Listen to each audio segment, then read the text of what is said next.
nicyo uzajya ukenera cyose uzajya umbwira.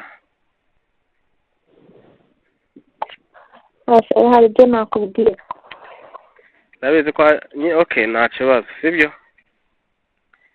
noneho twa dukoresho twawe n'ibyo ubona nyine twashyizeho ujye umbwira kugira ngo nyine umuntu agire gute ntibizamutungure sibyo.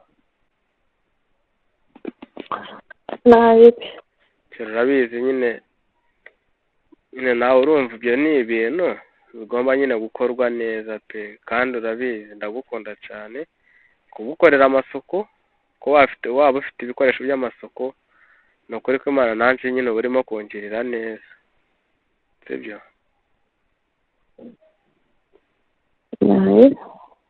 wenda ibyo ngibyo byo uzajya unabyitaho uvuga uti niba wenda waratuguze nka 5 tukabona hasigayeho kamwe uzajya ubivuga sibyo.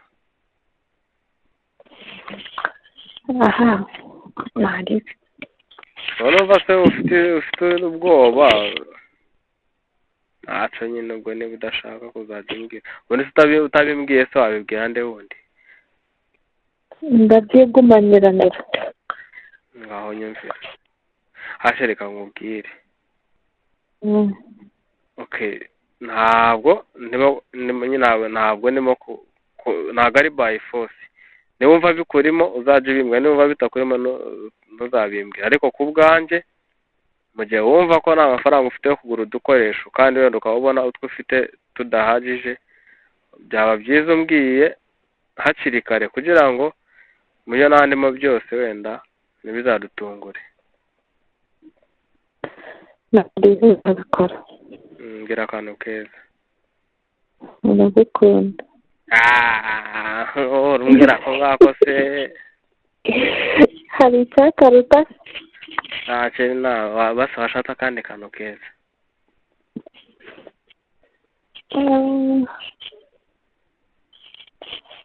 kandi kantu keza nzakubera byose mu buzima bwawe. ako kantu ni keza cyane. uzambera byose? uzambera n'amafaranga? nzakwishyura.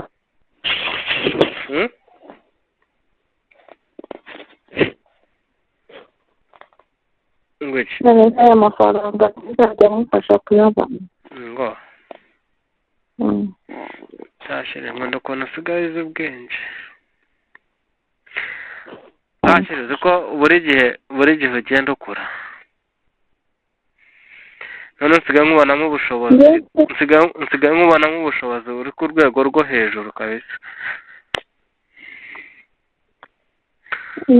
uzi ko umuntu akurebye urumva nyine ntabwo yamenya ko nyine ufite ibitekerezo bizima. yajya avuga ati aracyari akana, aracyanywa amata y'ababyeyi.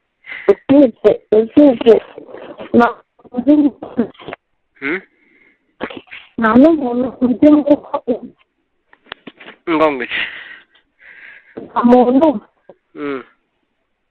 nk'uko nta muntu ukuzi nk'uko nkuzi. why?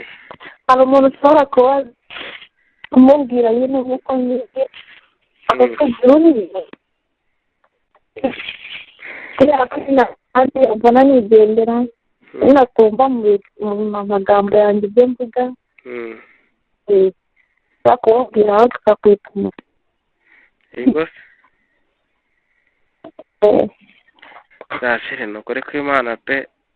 noneho ntabwo uzi n'impamvu ibintu nabigize seriye gukomeza kugukunda. impamvu nabigize seriye nuko buri munsi buri uko twagendaga tumara igihe dukundana wagendaga umbera umuntu mushyashya, kandi ukambera umuntu mushyashya mu gukura ndetse no mu bitekerezo. chere warakoze kunkunda, kandi ikindi kintu ngushimira ni ukuba waremeye kwisanisha n'imyaka yanjye ngezemo. ubundi ntabwo abakobwa benshi ibintu babishobora. watangiye nyine gutekereza nk'umuntu mukuru uzi ko ufite ibitekerezo biruta n'iby'umukobwa ufite imyaka 25. Uzi ko n'umukobwa w'imyaka 30 muri iki gihe bakimushukashuka bakamukoresha ibyaha, ariko wowe ku myaka yawe 18, 19 wabona ufite ibitekerezo bizima ku buryo nta n'umusore wagufatirana. Ndagukunda, ndabigukunda kandi.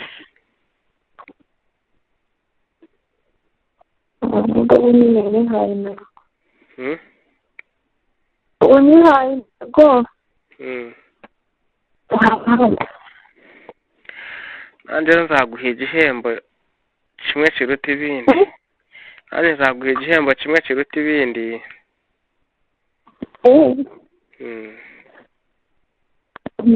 Shafite agafone k'abandi niba akanya kamupora. Raporo. Umusaza wanjye yaguze nshyashya ngo ko turi kuvugana nagiye itangira. Ni nshyashya? Musaza wawe wese?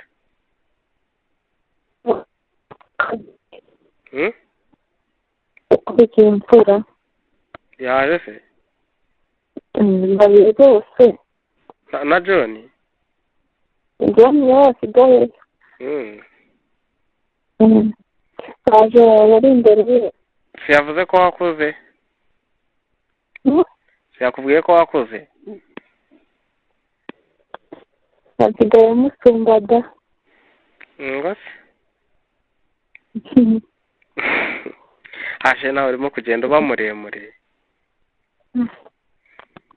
Uzi ko ubu ngubu ukeneye umuntu kwitaho kugira ngo ubyibuhe. Ko uramutse ubyibushye wahita noneho ugabanya kuba muremure. Hello. Hello. Wahita uba mugufi.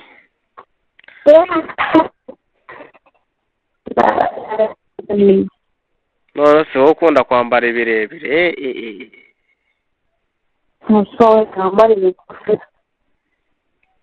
Niba usumba Marceline uburebure ukaba usumba mu nzikazi uburebure. Ntabwo ibintu bigufi bibera abantu barebare. Rwose ibyo byo ni byo. Ibintu bigufi bibera abantu bagufi. Ariko ubundi kamubwire. Ubundi wowe ni igitego natsinze kubona umukobwa udakunda nyine imyenda migufi, utumini. Kubona umukobwa udakunda kwigaragaza uko ari.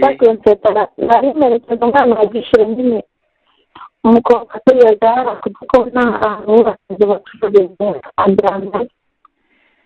Akujyana he? Ageretse agakanzu kagufi. Nta rezo ufite? Nta rezo ufite?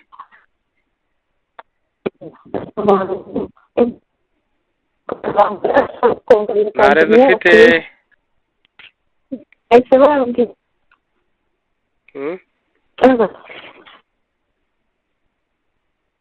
Ngo ngwiki? Bahise bambwira.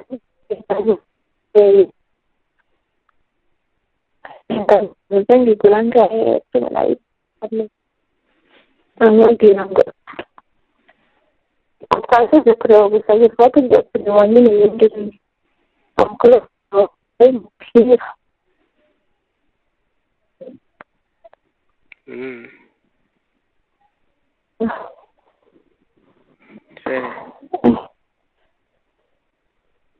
Hello.